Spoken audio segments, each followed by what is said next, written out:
Sorry about the technical difficulties, y'all. It's It's Jason Jason here, here, Jason Jason Justice Justice with with the the Denver Denver Green Green Party, Party, part of part the of the Green Green Party of Party of Colorado. Colorado.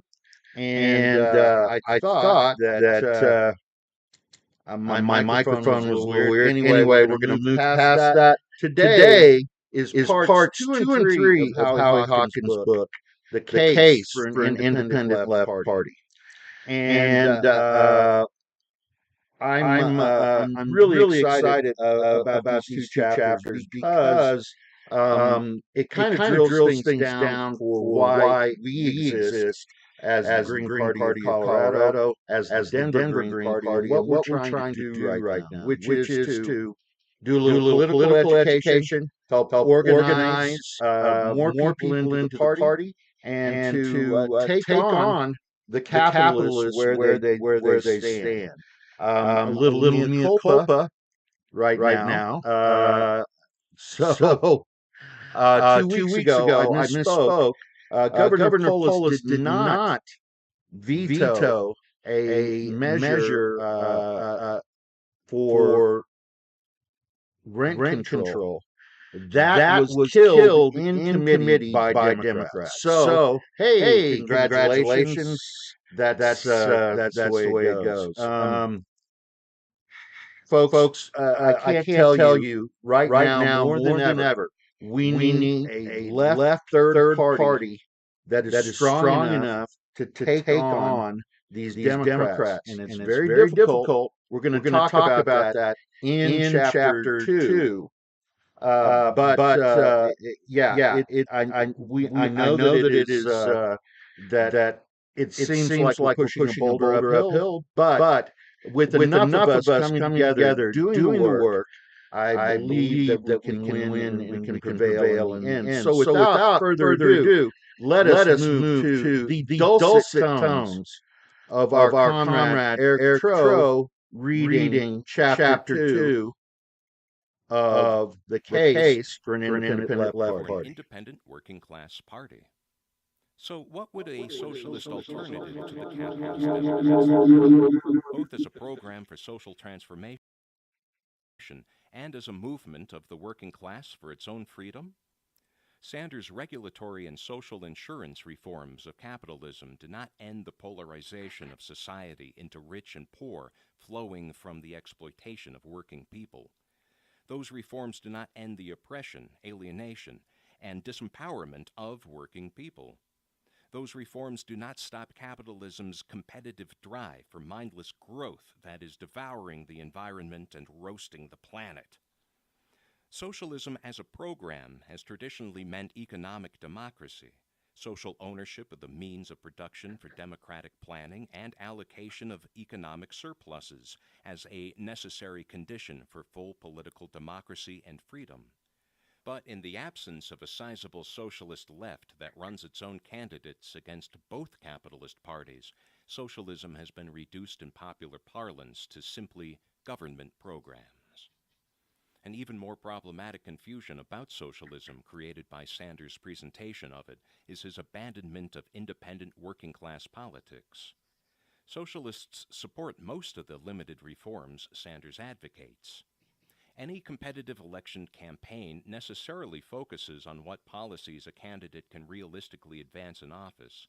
However, socialist candidates should take any good opportunity to expound upon the inherent problems of capitalism and present the full socialist alternative.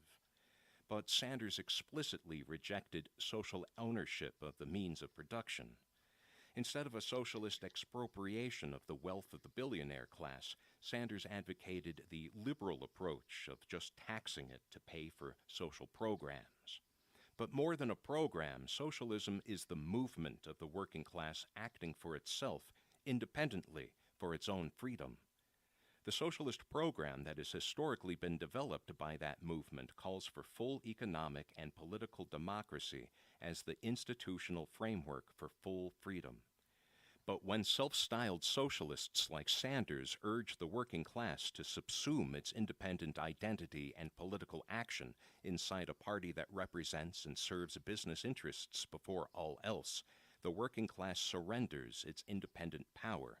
The socialist movement disappears as a distinct alternative, and working class politics is reduced to begging and bargaining over the conditions of domination and exploitation, rather than building the power to end those conditions.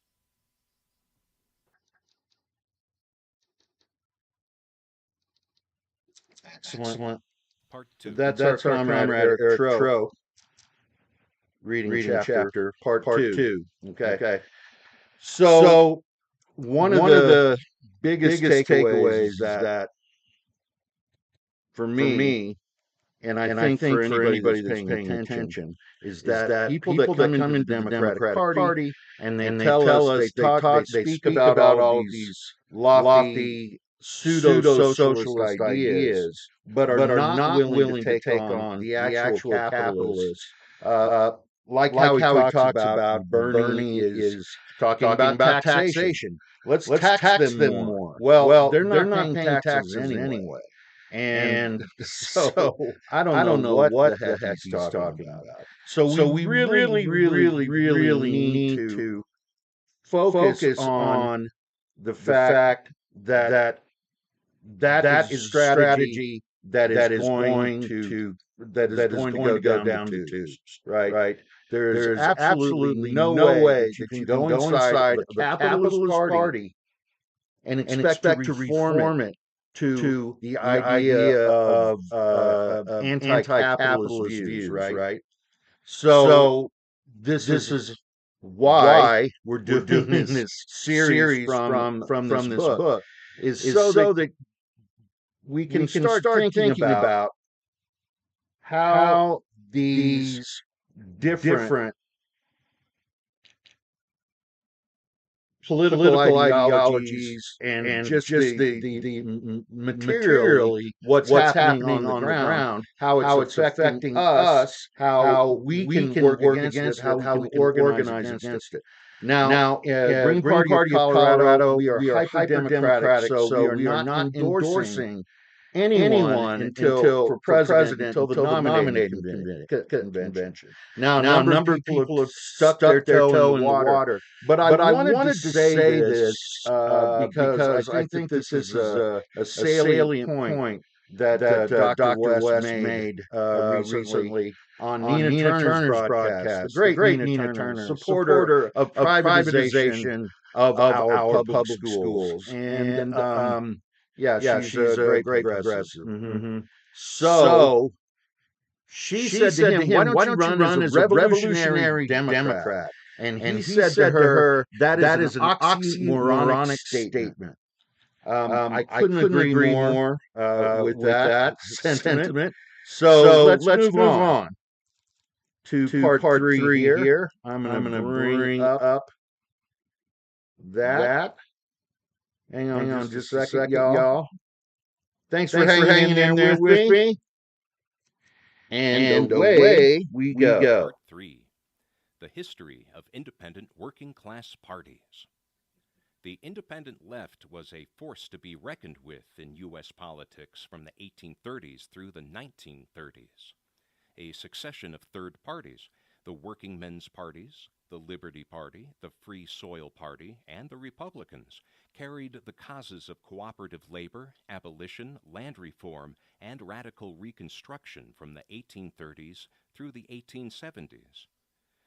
With post-Civil War industrialization and the capture of the Republicans by big business interests, the pre-war reform movements evolved into the populist farmer labor, greenback labor, and people's parties of the 1880s and 90s, which made their issues, monetary and banking reforms, cooperatives, publicly owned utilities, anti-monopoly measures, and voting rights, central election issues.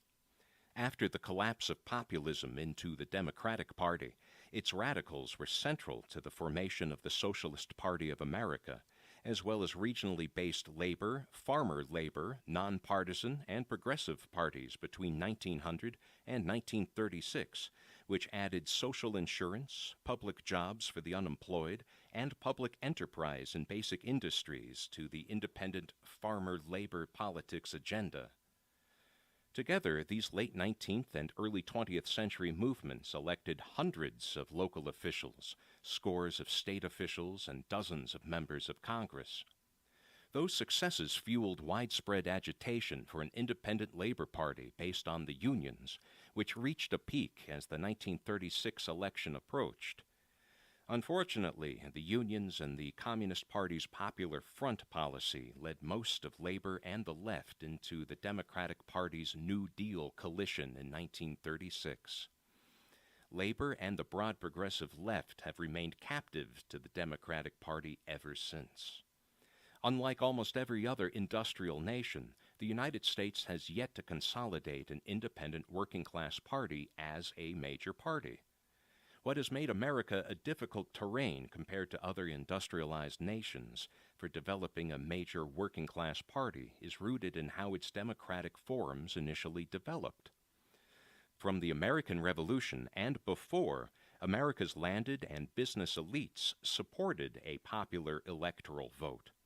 Though initially extended only to propertied white males, political rights were articulated in universalistic terms, which other groups were able to appeal to in the course of American history to win the vote for themselves. In other industrially developed countries, workers and peasants had to form their own independent workers' parties to fight for the voting franchise and social reforms against the new business elites as well as the old landed elites. Except for some socialist traditions in the ideological left, independent politics has never taken hold as a principle in the popular left in America. It has been particularly weak as a political principle since the unions and the Popular Front policy of the Communists in 1936 took the popular left, as well as the majority of the ideological left, into the New Deal coalition of the Democratic Party. Most American progressives to this day regard the question of whether to run in the Democratic Party or independently as a tactical question to be decided according to immediate contingencies. If a third party based in the working class is ever to be formed in the United States, independent politics will have to be a principle, not a tactic to be picked up or discarded with each election cycle.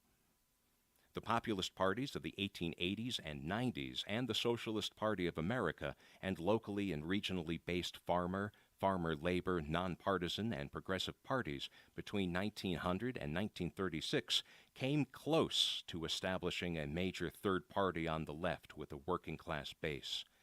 They demonstrated that independent working-class politics can overcome the structural barriers to a third party posed by single-member district winner-take-all elections, as have labor-based parties and similar electoral systems in other countries, including Canada, the UK, France, New Zealand, Mexico, and Venezuela. The failure to sustain independent labor parties in the United States can be found in their mimicking of the traditional American party structure developed by the Democratic and Republican parties, instead of building a grassroots mass membership party funded by party member dues.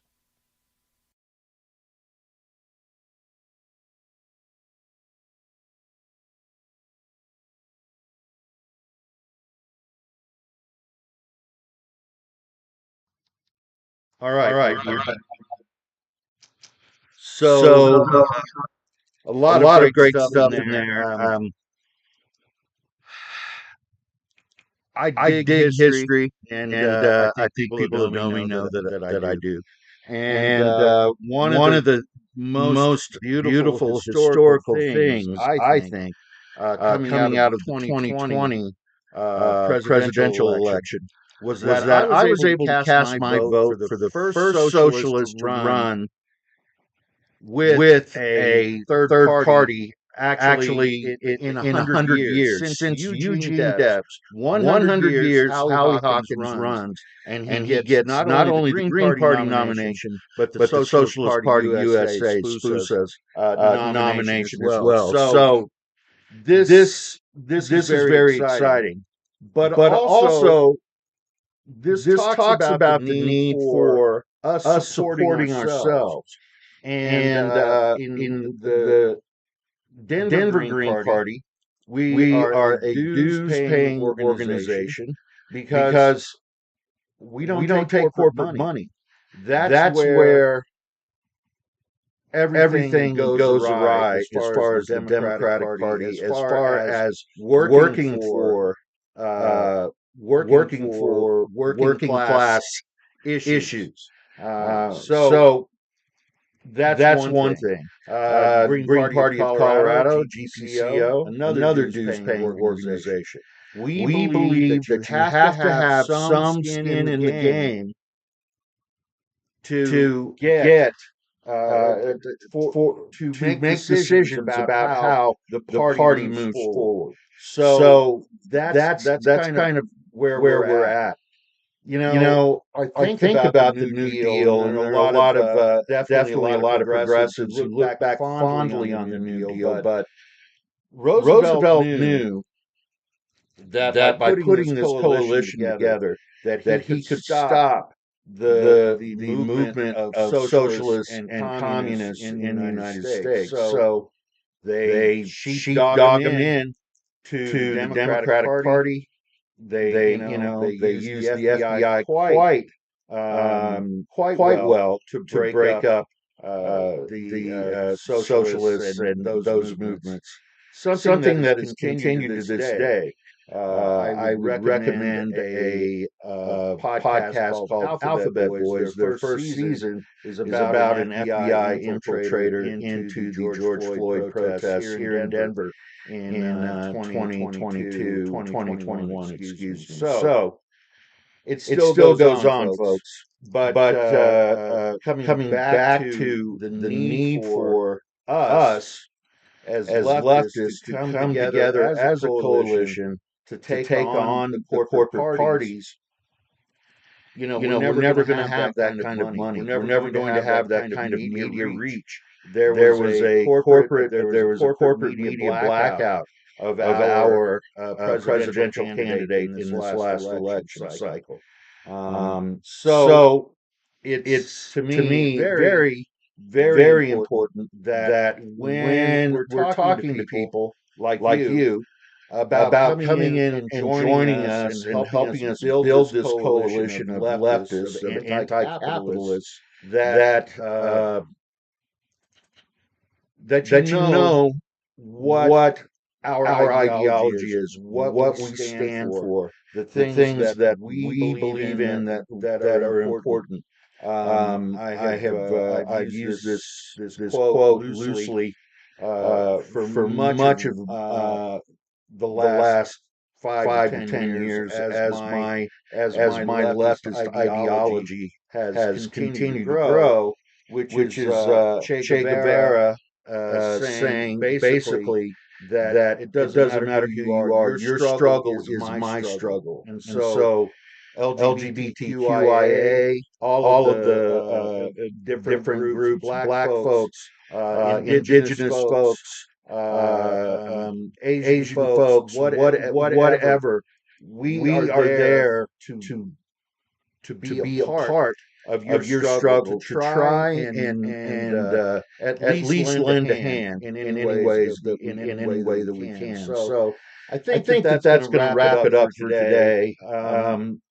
But I just want you to think about these two chapters. What happened with Bernie Sanders in two election cycles, and also historically what happens to movements that get co-opted into the Democratic Party structure. They are destroyed. They are marginalized. They are put to the side. And we just want to tell you, our comrades out there who are struggling against this capitalist neoliberal hellscape that we call Denver, Colorado, that probably a lot of folks would call the United States of America. We need to fight. We need to come together, shoulder to shoulder, and we can win. So with that having been said, have some hope in your heart. There are people out here. We're trying as best we can to build this party. and to build this movement on the left. So signing off from the practice dungeon. My name's Jason Justice. I'm with the Green Party, the Denver Green Party, and much love.